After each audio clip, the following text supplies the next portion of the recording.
In 2023, the OECD reported Iceland to have one of the world's fastest-growing economies.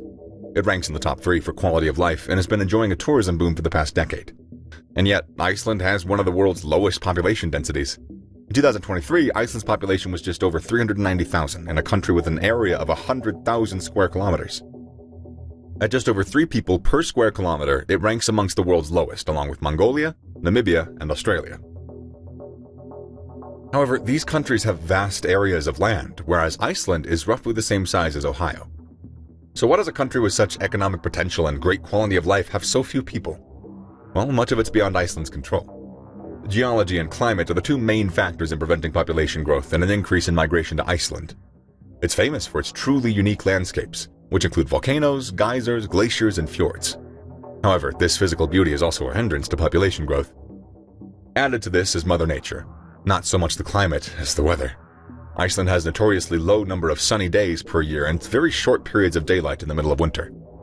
Thus, the landscape and the weather are generally considered to be the main reasons behind Iceland's low population density.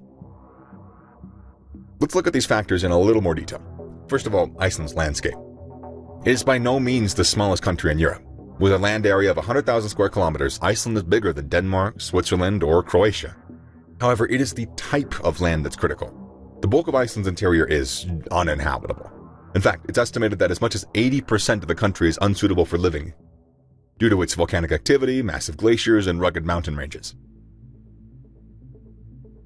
Not only is much of Iceland physically uninhabitable, but the vast mountain ranges can make it very tricky to get around, which makes Iceland one of the world's most urbanized countries, with over 90% of the population living in an urban area.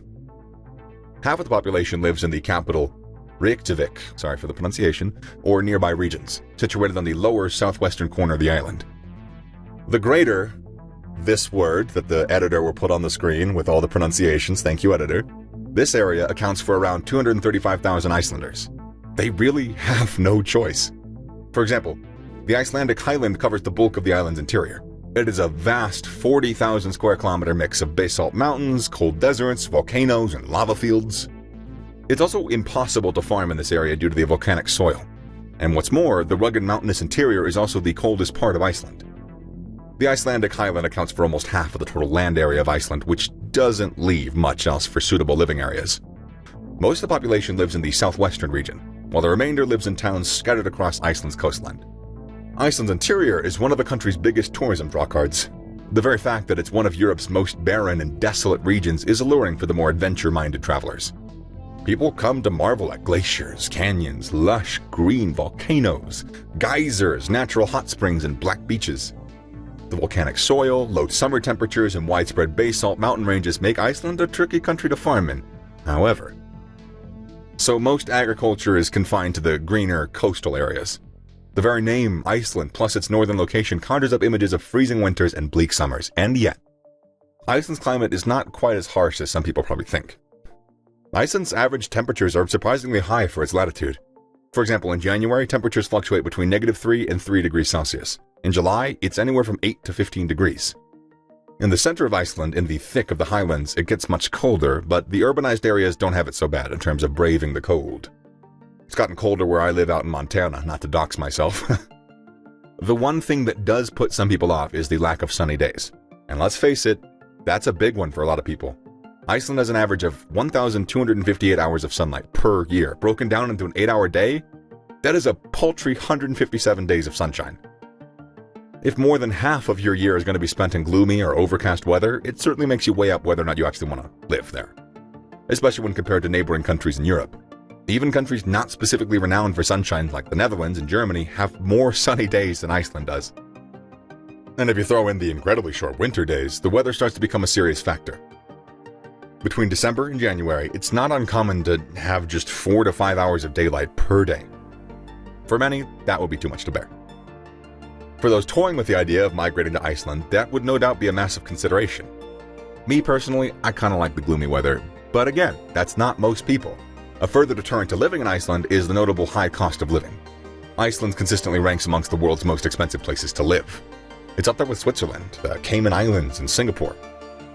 Tourists really notice the expense when they arrive at hotels or pay for taxis, which are typically anywhere from 20 to 25% more expensive than in other European countries. But it's also the day-to-day expenses that are telling. 1 kilo, or 2 pounds of ground beef, can cost as much as $20, while a bottle of wine was likely going to set you back at least $40. There's several reasons behind the high cost of living in Iceland. An obvious one is geography. It simply costs more to ship goods all the way up there. Added to that, the extreme weather conditions that can make transporting very difficult. Because of the limited usable land space for agriculture and manufacturing, Iceland has to import a lot of goods, a lot of products. So import taxes and tolls are high and the cost is passed on to the consumer. Other taxes are also high due to the small market size and population, although the government uses a large portion of this revenue to provide universal healthcare and subsidized education, so. It should be pointed out that not everything is expensive in Iceland.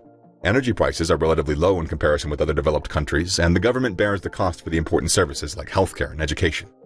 It could well be that the low cost of these crucial services will lead to an increase in migration to Iceland in the future. Iceland has acknowledged that it will need to boost its population if it's to support several growing industries. There's plenty of options for employment in Iceland, ranging from tech jobs to services and food production. Iceland is very rapidly developing in several sectors, including health technologies, IT, biotechnology, and medical engineering.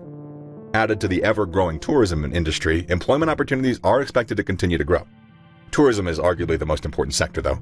With over 2 million tourists heading to Iceland annually, the demand for workers has never been bigger. By 2030, Iceland expects an additional 30,000 international workers will be needed to help support the tourism boom. In 2022, Iceland experienced its biggest intake of immigrants, with over 17,000 people heading there to start a new life. They predominantly come from Eastern European countries like Poland, Ukraine, and Romania, and immigrants account for almost 20% of Iceland's total population. Despite the tough weather conditions and the pricey cost of living, there are still plenty of reasons why people are so enticed by Iceland. Iceland's publicly funded universal healthcare system means that all citizens or residents are entitled to free healthcare. That's especially appealing to people migrating to Iceland because the process of gaining access to healthcare is relatively painless. People moving to Iceland from another EU country can register immediately, while immigrants from non-EU countries just have a 6-month wait before being eligible for full healthcare. With the exception of school fees, education up to the university level is free in Iceland. Not only is education funded, but Iceland also has one of the world's best reputations for education. Students from kindergarten age to high school regularly top international test rankings. Iceland's education system is regarded as progressive, very inclusive, and highly effective in aligning with student abilities with the future studies and careers. Much of this has to do with the small population and the subsequent smaller class size and more quality time with teachers and lessons. For those looking to make a new life, universal healthcare and access to some of the world's best schools is a big incentive. But there are plenty of other benefits to living in Iceland. The low population density also means less pollution, congestion, and crime than in other countries. The air is fresh, and there's a multitude of things to do and see throughout the year.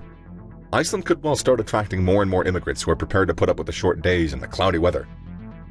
Already, Iceland's population is projected to reach 400,000 in 2024.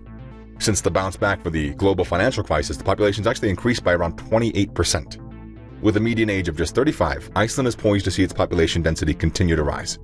And most importantly, for all the right reasons.